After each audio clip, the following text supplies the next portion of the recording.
Oke, assalamualaikum warahmatullahi wabarakatuh. Selamat pagi, siang, dan malam bagi teman-teman yang nonton. Hari ini kita akan belajar tentang finally analisa statika statis tertentu ya, atau static analysis of determinate beam. Jadi sumber pembelajaran saya ini mengacu dari soal-soalnya. Dari pembelajaran itu mengacu dari Dr. Structural Analysis One Course. Teman-teman bisa cek di YouTube-nya, cari saja Dr. Structure. Bisa belajar dari situ juga. Tapi dalam bahasa Inggris. Contoh-contoh soalnya itu lengkap ya di sana, jadi bisa kalian. Bismillahirrahmanirrahim. Tadi udah bisa, oke. Sekarang analisa statika, apa sih itu analisa statika? Teman-teman bisa baca ya. Analisa untuk menentukan gaya yang tidak diketahui menggunakan persamaan statik equilibrium. Yang kita kerja kemarin-kemarin itu analisa statika ya. Nah, itu kita tahu ada sigma fx, sigma fv, dan sigma m ya, sigma moment.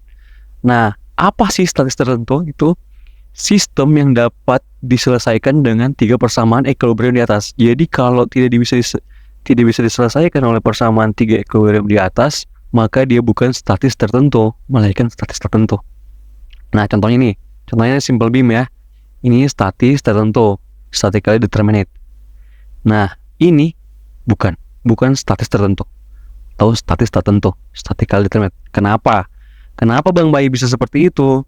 Jadi kan kita belajar sebelumnya bahwa sigma fx, sigma fv, dan sigma m ini hanya bisa menyelesaikan persamaan dengan 3 unknown force atau 3 gaya yang tidak diketahui ya. Coba kita lihat. Jadi yang kiri kan pin atau sendi ya. Yang kanan kan roll. Sendi kan teman-teman kita review kembali bisa menghadang atau dia bisa take care of gaya horizontal dan gaya vertikal. Sementara kalau roll hanya gaya vertikal. Jadi jumlahnya ini Jadi jumlahnya ini ada 1, ada 2, ada 3. Tunggu mana ya? 3, itu dia. Nah, oke. Kita lihat yang bawah. Yang bawah berapa sih? 1, 2,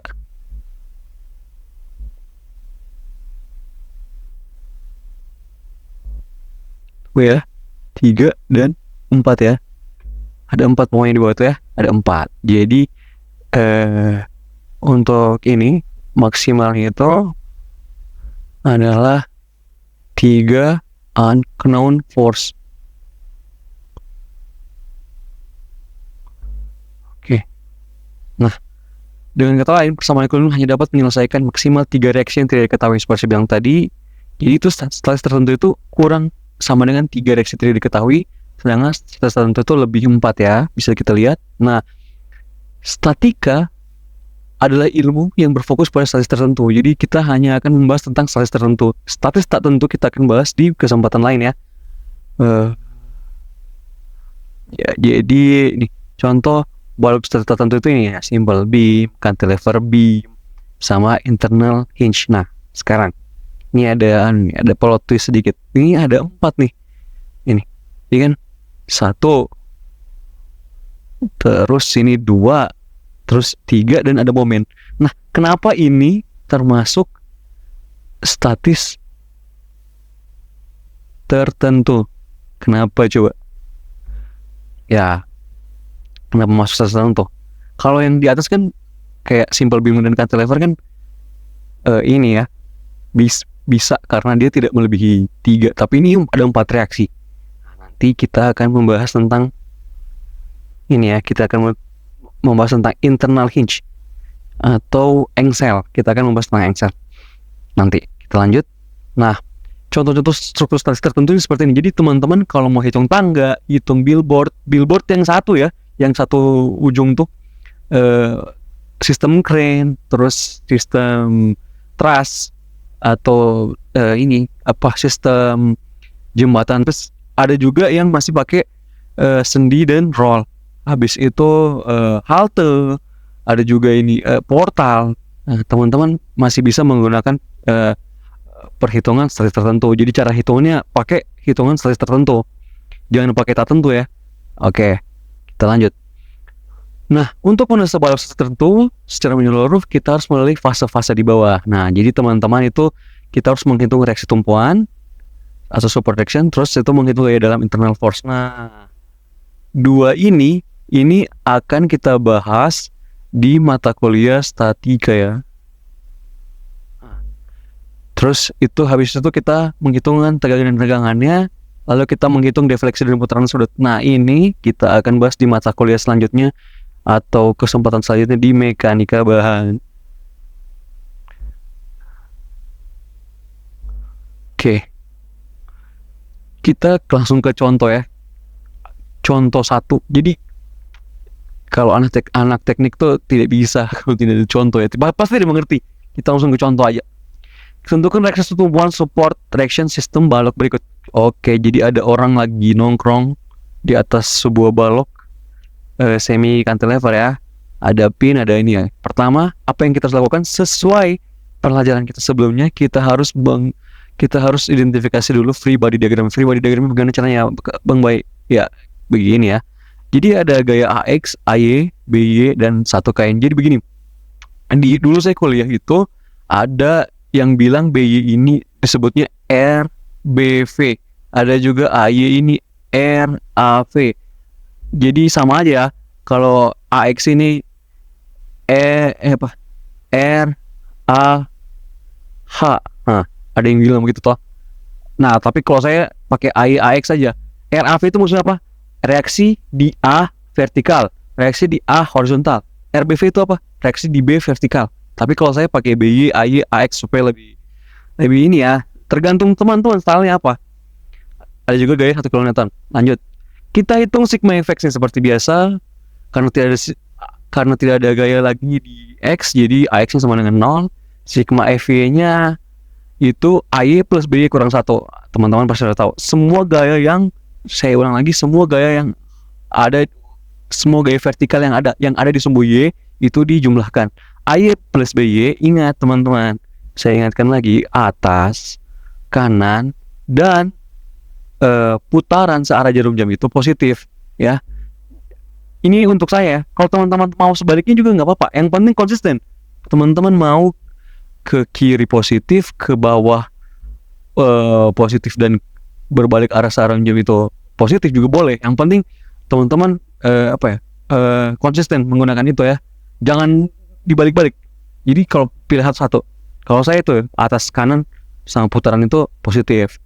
Ya, jadi hasilnya itu ya. Jadi dapat persamaan 1 AY plus BY kurang 1.